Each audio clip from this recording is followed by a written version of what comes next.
चलिए आज हम लोग नीति निर्देशक तत्व और मूल अधिकार का अंतर देखेंगे। हमने फंडामेंटल राइट हुआ, डीपीएसपी हुआ, यानी राज्य के नीति निर्देशक सिद्धांत और फंडामेंटल राइट दोनों को अलग अलग ढंग से हमने पढ़ लिया है। अब हम दोनों के बीच में कंपैरिजन देखते हैं कि दोनों में कंपैरिजन क्या है, दोनों किस किस मद में एक दूसरे से अलग है, इसके बारे में हम स्टडी करते हैं। तो देखिए, एक तरफ हम डीपीएसपी लिखते हैं, मतलब डायरेक्टिव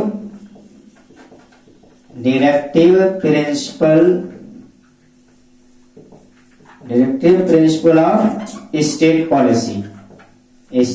पॉलिसी ये देखते हैं, यानी राज्य के नीति निर्देशक सिद्धांत। ये हो गया राज्य के नीति निर्देशक सिद्धांत, राज्य के नीति निर्देशक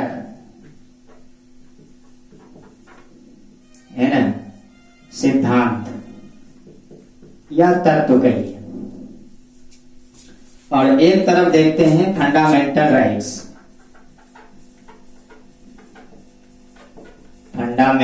राइट्स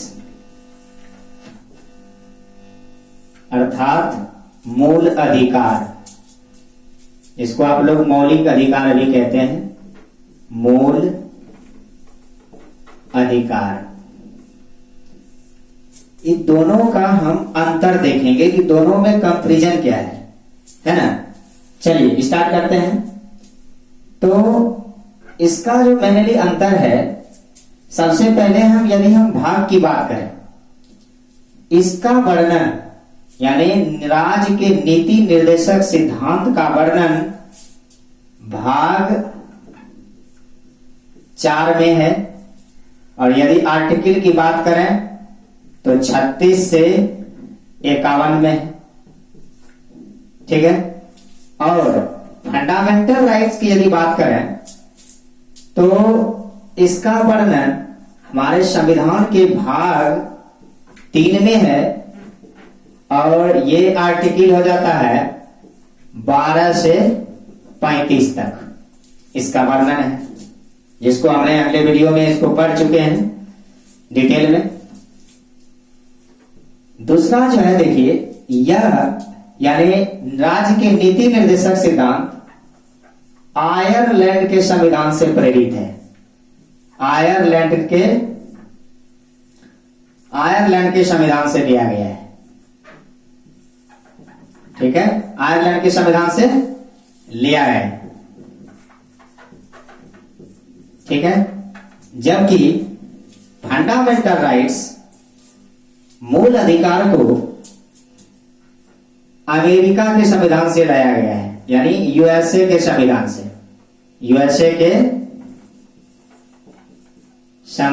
लिया गया है, यूएसए के संविधान से लिया गया है, ठीक है। यदि तीसरा अंतर की बात करें, है ना, तो राज्य के नीति निर्देशक सिद्धांत न्यायालय द्वारा परिवर्तित नहीं कराया जा सकता, है ना। इसको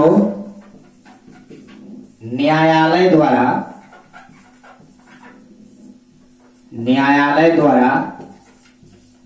परिवर्तित नहीं कराया जा सकता,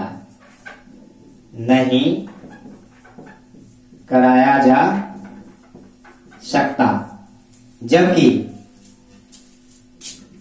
फंडामेंटल राइट्स कहता है कि यह न्याय योग्य है, यह न्याय योग्य है। नेक्स्ट देखेंगे, है ना, राज्य के नीति निर्देशक सिद्धांत हमेशा याद रखिएगा, यह जो है क्या है, न्यायालय द्वारा परिवर्तित नहीं कराया जा सकता, जबकि मूल अधिकार क्या है, न्याय योग्य है। अब बात करते हैं इसकी प्रकृति सकारात्मक है, यानी राज्य के नीति निर्देशक तत्व की जो प्रकृति है वह क्या है, सकारात्मक है, और इसकी प्रकृति नकारात्मक होता है, नकारात्मक है। इसकी प्रकृति क्या है? नकारात्मक है। समझे? ये केवल नैतिक मूल्यों पर आधारित है, ये केवल नैतिक मूल्यों पर आधारित है, नैतिक मूल्यों पर आधारित है। ये सब बात हम आपको पढ़ा चुके हैं कि ये नैतिक मूल्य क्या है, कैसे आधारित है। ये केवल नैतिक मूल्यों पर आधारित है ना। ये यानी राज्य की नीति निर्देशक तत्व क्या है? नैतिक मूल्यों पर आधारित है। ठीक है, और ये इसे कानूनी शक्ति प्राप्त है। किसे? फंडामेंटल राइट को इसे कानूनी शक्ति प्राप्त है, कानूनी शक्ति प्राप्त है। ठीक है, नेक्स्ट देखेंगे। ये समाज की भलाई के लिए होता है। राज्य के नीति निर्देशक सिद्धांत जब आपको पढ़ा रहे थे तो हम बताए थे कि राज्य के नीति निर्देशक सिद्धांत राज्य की कल्याणकारी राज्य की घोषणा करता है। मतलब ये समाज की भलाई के लिए है, ये समाज के भलाई के लिए है ना।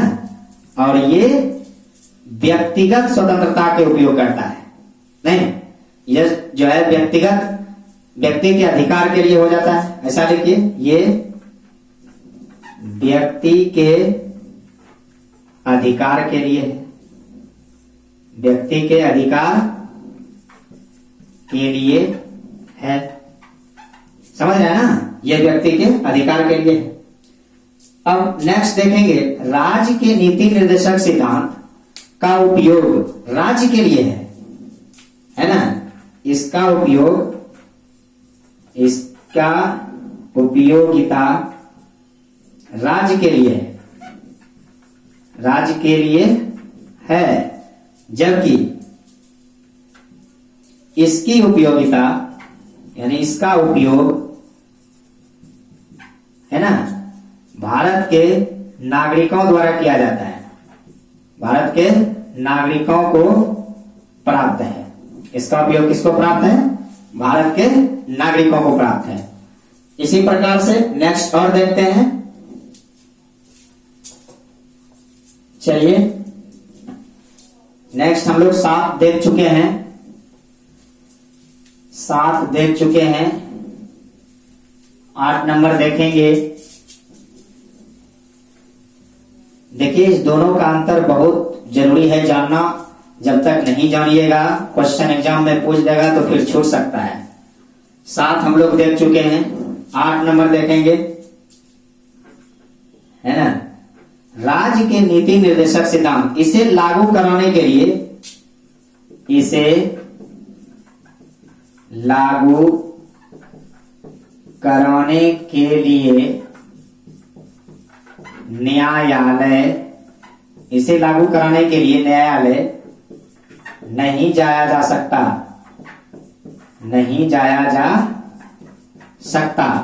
जबकि मूल अधिकार का हनन होता है, मूल अधिकार में किसी प्रकार की परेशानी होती है तो इसे लागू कराने के लिए, इसे लागू कराने के लिए न्यायालय जा सकते हैं, इसे लागू कराने के लिए न्यायालय जा सकते हैं, इसमें स्वतंत्र है ना। यह राज्य सरकार के द्वारा, देखिए, राज्य की नीति निर्देशक सिद्धांत कल्याणकारी राज्य की घोषणा करता है। इसका अर्थ है यह राज्य सरकार के द्वारा लागू कराने के बाद, यह राज्य सरकार के द्वारा लागू कराने के बाद नागरिकों को प्राप्त होती है ना। जब राज्य सरकार राज्य के नीति निर्देशक सिद्धांत को लागू करती है तब ये किसको प्राप्त होती है? राज्य सरकार के द्वारा लागू कराने के बाद नागरिकों को प्राप्त होती है ना। जबकि 9 नंबर है, जबकि मौलिक अधिकार नागरिकों को स्वतः प्राप्त है। ये नागरिकों को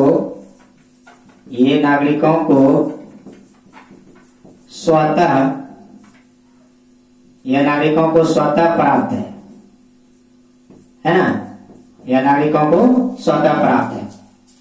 नेक्स्ट देखेंगे, कहता है कि इसका उद्देश्य सामाजिक आर्थिक लोकतंत्र की स्थापना करना है। इसका उद्देश्य मतलब किसका? राज्य के नीति निर्देशक सिद्धांत का उद्देश्य आपको बताए थे। राज्य के नीति निर्देशक सिद्धांत जब पढ़ा रहे थे तो आपको डिटेल में एक्सप्लेन में हम बताए थे कि इसका क्या उद्देश्य है। तो इसका उद्देश्य सामाजिक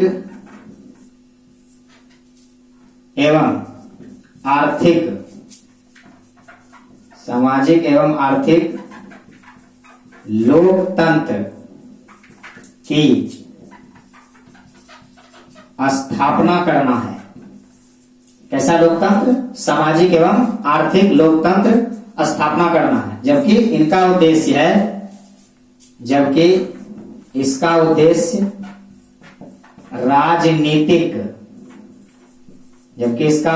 राजनीतिक लोकतंत्र की स्थापना करना है। लोकतंत्र की स्थापना करना है ना। इसका उद्देश्य क्या होगा? राजनीतिक लोकतंत्र की स्थापना करना है। समझ रहे हैं?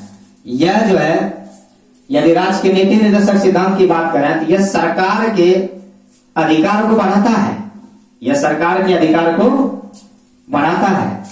नेक्स्ट देखेंगे, यह सरकार के अधिकार को बढ़ाता है ना।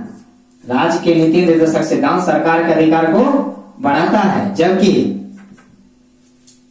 यह सरकार के महत्व को